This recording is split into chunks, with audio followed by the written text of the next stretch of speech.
Escuchábamos a Jorge González con Fe y ya estamos de vuelta en el semáforo de Radio Universidad de Chile, 10 de la mañana con 35 minutos, cerrando ya el mes de mayo. Y hablamos de periodismo, hablamos de pluralismo, hablamos de los desafíos de la comunicación, de la cultura y el patrimonio con Jimena Po en el primer bloque de nuestro programa.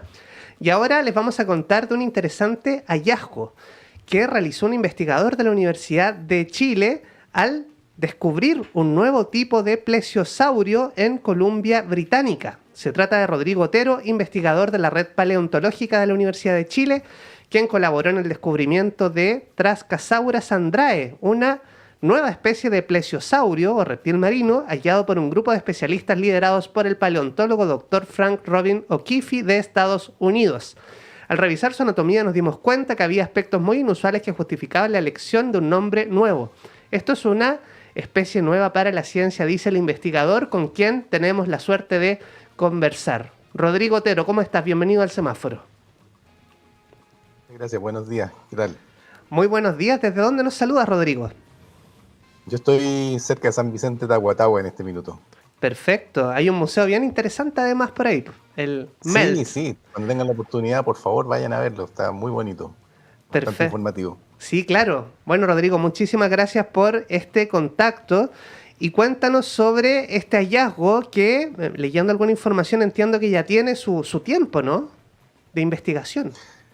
Sí, en realidad son fundamentalmente dos especímenes, dos fósiles. Uno que se conocía desde principios de la década de los 2000 y un hallazgo posterior que permitió darse cuenta que era básicamente el mismo tipo de animal y representa un esqueleto un poco más completo. Entonces se pudo hacer una buena idea de cómo era la anatomía del animal en forma completa, digamos.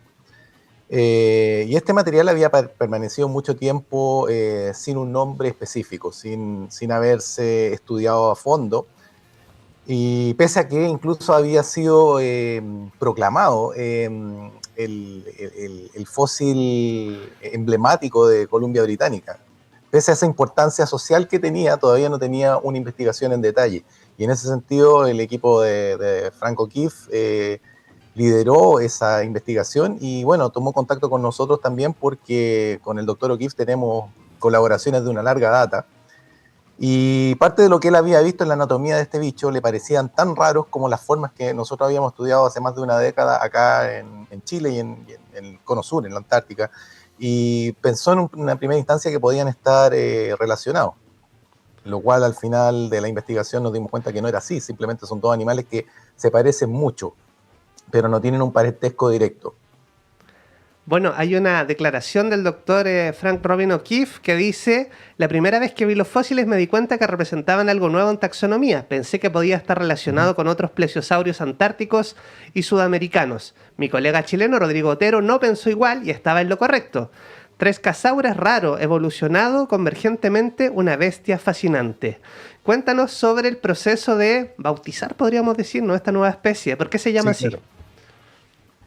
Bueno, Trascasaura porque uno de los investigadores, uno de las personas que lo recuperó, que lo excavó, el que se dio el gran trabajo de sacarlo de la roca y limpiarlo, es de apellido Trask.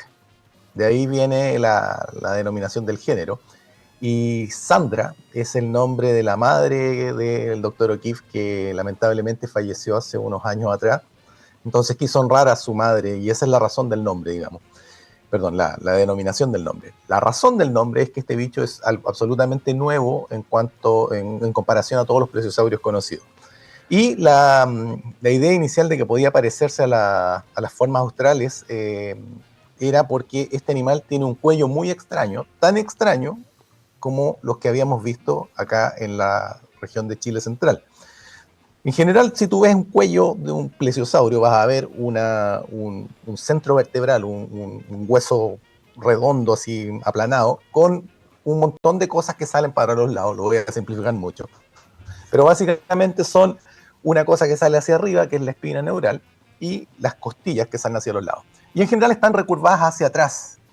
En las formas que vimos en Chile están todos esos elementos recurvados hacia el cráneo. Y eso es súper extraño porque ningún otro plesiosaurio tiene ese tipo de características. Y eso apareció en Trascasaura. Aparecieron estas costillas inclinadas hacia adelante, y esa es la razón por la que en un principio se pensó este bicho tiene que ver con la forma sudamericana. Sin embargo, el cráneo era absolutamente distinto. Era un bicho que tenía de partida unos dientes enormes, absolutamente desproporcionados para lo que conocemos dentro del grupo, que son los elasmosaurios. Tenía un cráneo muy estrecho, mientras que las formas que hallamos acá en Sudamérica, lo voy a decir también de manera muy simplificada, empiezan a aparecer ballenas. Son cráneos aplastados, mandíbulas súper curvadas, cráneos amplios. Y bueno, evidentemente nos dimos cuenta que era una convergencia en este sentido del cuello. Eran animales que habían adquirido esa característica en el cuello en forma separada. Primero pasa esto en el Polo Norte, en un sector boreal, hace 85 millones de años. Y 20 millones de años después, más o menos, empieza a pasar lo mismo en el hemisferio sur, en el polo, en la Antártica, en el extremo sur de Sudamérica. Entonces, evidentemente, no son animales que tengan una relación directa. Pese a que son parte de la misma familia, no son, ambos dos no tienen un ancestro directo común. Seguimos conversando en Radio Universidad de Chile con Rodrigo Otero, investigador de la red paleontológica de nuestra universidad, quien colaboró en el descubrimiento de la Trascasaura sandrae, una nueva especie de plesiosaurio o reptil marino. ¿Cómo podríamos imaginar estos tiempos pretéritos en que vivió este ejemplar que ustedes han descubierto y renombrado, ¿no? Hacemos este viaje en el tiempo y nos imaginamos la vida. ¿Cómo era en ese contexto? Probablemente eran los mares más peligrosos que he conocido en la historia de la naturaleza. Incluso acá en Chile tenemos unos ejemplos súper buenos en ese sentido, y me gustaría hablar más de eso que lo que pasaba en el hemisferio norte. Sí. Porque es todavía más insospechado para nosotros en nuestro territorio que nuestras costas hayan sido mares así de exóticos y con ese tipo de fauna. Nosotros en el último tiempo hemos estado dedicados a estudiar, de hecho, un elasmosaurio, un pariente de este Trascasaura, que fue recuperado en Algarrobo. Y la fauna que hay en Algarrobo es una locura. Hay una diversidad de tiburones justo antes que se acaben los dinosaurios, hace 66 millones de años, o quizá un poquito más antes, entre 70 y 66 millones de años. Y es una locura porque tienes una diversidad de tiburones, no sé, hay casi 13 familias de tiburones distintos en un espacio muy reducido. Hay tortugas marinas, hay mosasaurios, que son cosas como un dragón de Komodo, digamos, con aletas, un bicho absolutamente adaptado al medio acuático, con mandíbulas que pueden ser tan grandes como 1 metro, dependiendo del grupo. Animales que pueden alcanzar más de 10 metros también. Y los propios plesiosaurios, que son formas que también pueden superar los 10 metros, y en el caso chileno ya conocemos especímenes que pudieron haber alcanzado incluso 12, que estamos ya dentro del rango más alto de lo que alguna vez se conoció para un plesiosaurio. O sea, puede que las formas más grandes que se conozcan del grupo son las que hayan habitado esta región del planeta. Y bueno, ese mar ocurría exactamente en el mismo lugar donde hoy día más o menos tenemos la costa, ¿no? No es una cosa muy diferente. El margen tectónico de Chile, si bien ha tenido un montón de dinámica, geográficamente ha tenido cambios muy locales. No sé, el lineamiento de la costa chilena se ha mantenido de forma relativa durante centenares de millones de años. Entonces, nosotros por eso encontramos generalmente en el margen chileno fósiles marinos. Y esta historia que te cuento de Algarrobo se prolonga mucho más a fondo en el tiempo. Nosotros también hemos estado estudiando en el desierto de Atacama depósitos jurásicos, donde también estamos encontrando una fauna que es una locura.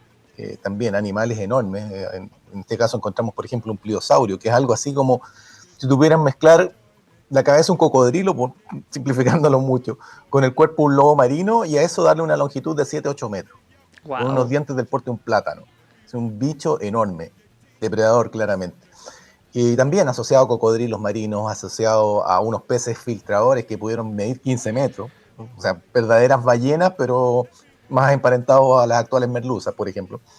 Y bueno, así vamos entendiendo un poco cómo han sido las dinámicas para atrás y cómo ha ido variando la fauna.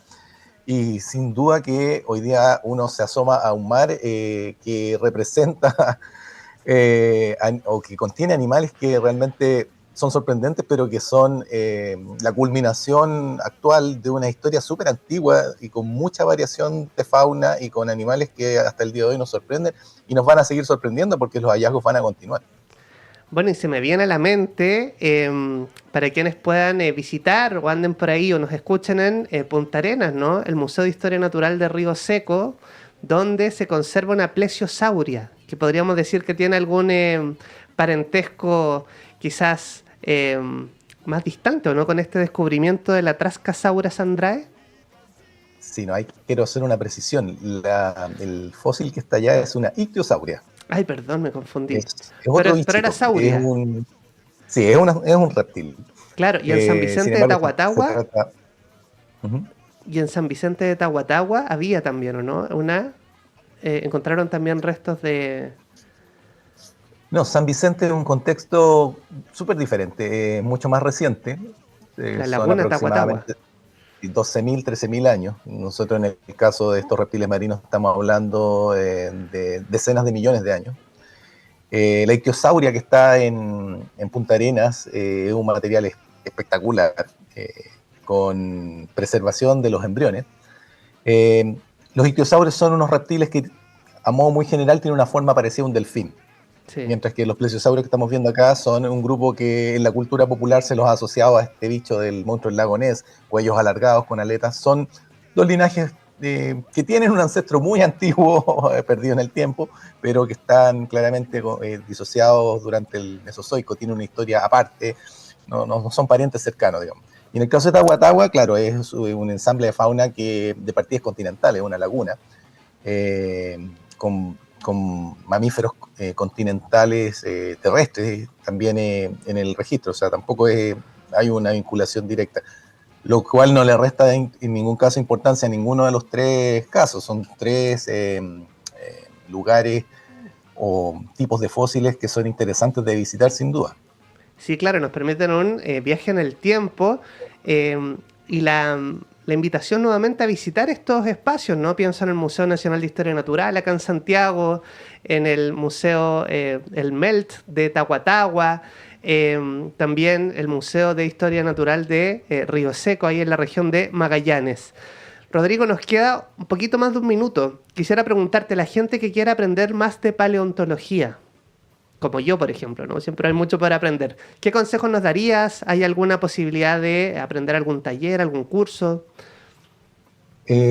Primero, acérquense a las instituciones. Por ejemplo, el Museo de Historia Natural hoy día está con una exhibición paleontológica que está muy interesante. No he tenido la oportunidad de verla, pero ya es un tremendo inicio, que es muy lúdico, pues van a poder ver los esqueletos, van a poder ver las reconstrucciones.